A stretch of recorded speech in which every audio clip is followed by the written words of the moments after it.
بالعلم بل بالأدب تنال أعلى الرتب. Yang kedua adalah wajib. Jadi rukun sama wajib dalam umrah dipisah. Kalau dalam sholat jadi satu, ya. Kalau dalam umrah itu dibedakan. Adapun wajib dalam istilah fikih adalah hal-hal yang tidak menjadi penentu sahnya umrah, tapi kalau kita langgar dengan disengaja, di samping berdosa harus bayar denda atau dam. Kalau tidak disengaja, tidak berdosa tapi tetap harus bayar denda atau dam. Ada berapa jemaah kewajiban umrah? Ada dua hal. Pertama adalah ihram dari miqat. Tadi ihramnya, lafaz niatnya itu rukun. Tapi dari miqatnya adalah wajib. Kita dari Madinah jemaah sekalian, siapapun yang berumrah dari Madinah, baik penduduk setempat ataupun seperti kita pendatang, kemudian datang ke Mekah, maka berihramnya harus di Masjid Bir Ali sebagai miqat. Namanya miqat Dzul Hulaifah. Sehingga besok kita dari hotel terlebih dahulu ke Masjid Bir Ali untuk kita bermiqat atau berihram di sana. Entah turun maupun tidak turun, yang penting kita niatnya di wilayah sana. Kemudian, apakah boleh Ustaz? Apakah sah umrohnya seorang yang niatnya tidak dari miqat? Kita mamanya pas sampai mau ke Mekah, Ustaz saya izin, nggak mau miqat dari Bir Ali, maunya pas ketika sampai di Mekah. Mamanya. Apakah boleh? Tidak boleh hukumnya. Sah umrohnya tapi berdosa. Harus ditutup dengan menyembelih kambing. Karena melewati miqat yang sudah ditentukan, yang pada saat itu dia berumrah. Yang kedua, di antara kewajiban umrah adalah menjauhi larangan-larangan ihram. Larangan ini dimasukkan terbagi 3 bagian. Larangan pertama, larangan bagi laki-laki secara khusus. Isinya tidak boleh menutup kepala yang sifatnya menyentuh dan memakai. Entah dengan peci, topi, songkok, termasuk dengan selendang ihramnya. Itu tidak boleh.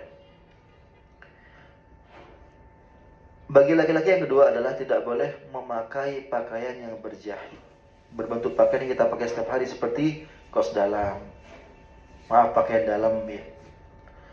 Kaos kaki, apalagi sarung ihram yang terjahit seperti sarung tenun. Yang ketiga, bagi laki-laki tidak boleh memakai alas kaki yang sifatnya bersamaan menutup jari depan dan tumit belakang sampai mata kaki. Mudahnya bagi laki-laki tidak boleh memakai sepatu. Kemudian bagi perempuan secara khusus tidak boleh menutup wajahnya. Ya, wajahnya semuanya harus terbuka, termasuk dengan masker. Apalagi memang langsung dengan cadar namanya, seperti tidak boleh. Kemudian bagi perempuan tidak boleh menutup kedua telapak tangannya. Yang ketiga, tepuk tangan sering sentuh. Nah, perlu diketahui jemaah sekalian, bagi ibu-ibu, auratnya ibu-ibu itu adalah semua badannya kecuali wajah dan tangan dalam dan luarnya. Minimal ibu-ibu itu tertutup auratnya sampai ke pergelangan tangan.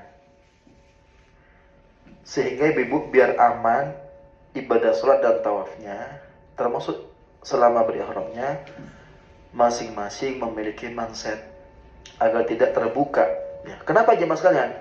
Khawatir nanti istilahnya pergelangannya longgar, nggak pakai manset, pada saat takbir Allahu Akbar di sini kebuka. Sedangkan ini harus ditutup bagi perempuan. Kadang juga banyak terjadi, saya lihat, ketika di depan Ka'bah, sudah Allahu Akbar, ini kebuka nih. Sedangkan dia nggak pakai manset, sehingga pada saat itu dia tawafnya nggak sah. Sehingga ibu kalau bisa semuanya pakai manset. Bahkan kalau bisa wajib pakai manset ibu biar selamat sholat dan tawafnya. Kalau kamu beli manset hanya 5 rial ya, jadi kaos kaki yang masih bersih, potong kaos kaki jadi mansetnya sekalian. Insyaallah. Itu larangan laki-laki dan perempuan secara khusus. Dan yang khusus bagi laki-laki tidak berlaku di ibu-ibu. Contoh tadi, laki-laki tidak boleh menutup kepala ya. Ibu-ibu harus tutup kepala karena aurat rambutnya. Tadi ibu-ibu tidak boleh tutup wajah. Kalau laki-laki tidak mengapa tutup wajah. Contohnya ada yang malu ketika dekat perempuan dia tutup wajah begini apa namanya. Atau mungkin ada bapak mau pakai cadar, apakah boleh? Dalam aurat tidak mengapa. Karena laki-laki tidak mengapa nutup wajahnya. Yang nggak boleh adalah perempuan. Kemudian ada larangan ihram yang berlaku bagi laki-laki dan perempuan semuanya. Pertama, tidak boleh membuat rontok rambut di kepala dan di badan. Yang kedua, tidak boleh gunting kuku atau mengelupasnya atau mengeratnya.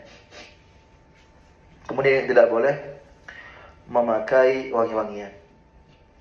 Kemudian tidak boleh memakai minyak rambut dan minyak jenggot bagi yang berjenggot. Kemudian tidak boleh melakukan akad pernikahan, baik nikah sendiri sebagai mempelai atau sebagai wali yang menikahkan. Kemudian tidak boleh berburu hewan yang bisa dimakan dagingnya dan liar dimanapun itu, entah di perjalanan atau di Mekah atau di Madinah. Kemudian tidak boleh mencabut, merusak tanaman dan pepohonan di tanah haram Mekah dan tanah haram Madinah Al-Munawwarah. Kemudian tidak boleh berjima atau berhubungan suami istri. Jadi selama berihram, tahan dulu dari pasangan. Fokuskan hati dan diri kita kepada Allah Subhanahu wa ta'ala. Allah cemburu pada saat kita berihram, kita malah mendahulukan pasangan. Ya. Jadi kita diminta oleh Allah selama berihram hanya untuk Allah. Kemudian, jemaah sekalian, ada larangan syariat yang bukan larangan ihram. Tapi pada saat berihram, pada saat berumrah, kita dianjurkan lebih untuk menjauhinya. Pertama, tidak boleh memperlihatkan aurat kepada orang lain yang beda jenis dan bukan semahram. Jadi ukurannya adalah nggak sampai kelihatan oleh orang lain. Tapi kalau umpamanya kita telanjang sekalipun, tapi nggak ada orang yang lihat, tidak mengapa. Contoh nih, mamanya ada laki-laki mamanya yang ke kamar kecil, maaf mau BAB biar nggak kena najis, digantung semua pakaian ihramnya, yang bawah ataupun atas, tidak mengapa. Atau ibu mamanya ada kena najis pakaiannya, sehingga dia harus telanjang di kamarnya, nggak ada laki-laki lain yang tidak semahram, kemudian dia lepas semuanya pakai yang baru, yang bersih, yang suci, tidak mengapa. Yang nggak boleh adalah terlihat auratnya oleh orang lain dan beda jenis dan bukan semahram. Yang kedua, tidak boleh bertengkar mulut atau berdebat, sekalipun debat itu adalah dibenarkan. Takutnya ada temannya yang ngajak debat tentang politik umpamanya, yang sekarang lagi ramai di Indonesia umpamanya. Atau ada yang ngajak debat tentang bola Pak ya, lomba bola umpamanya. Maka kita tahan diri, jangan melayani debat itu.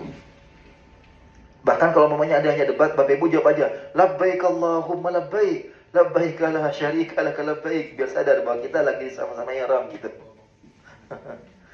Kemudian jemaah sekalian, yang ketiga, larangan syariat yang pada saat berihram lebih dijaga lagi adalah berkata kotor atau berkata jorok. Jadi kita besok di samping menjaga ihram kita dari najis, kita jaga lidah kita dari hal yang kotor, kita jaga hati kita dari prasangka-prasangka yang tidak baik ya. Itu tentang larangan ihram dan larangan syariat yang harus kita jauhi, yang termasuk dari kewajiban umrah. Baik, kita save terkait kewajiban umrah. Yang ketiga jemaah sekalian, yang terakhir, sunnah umrah. Sunnah umrah.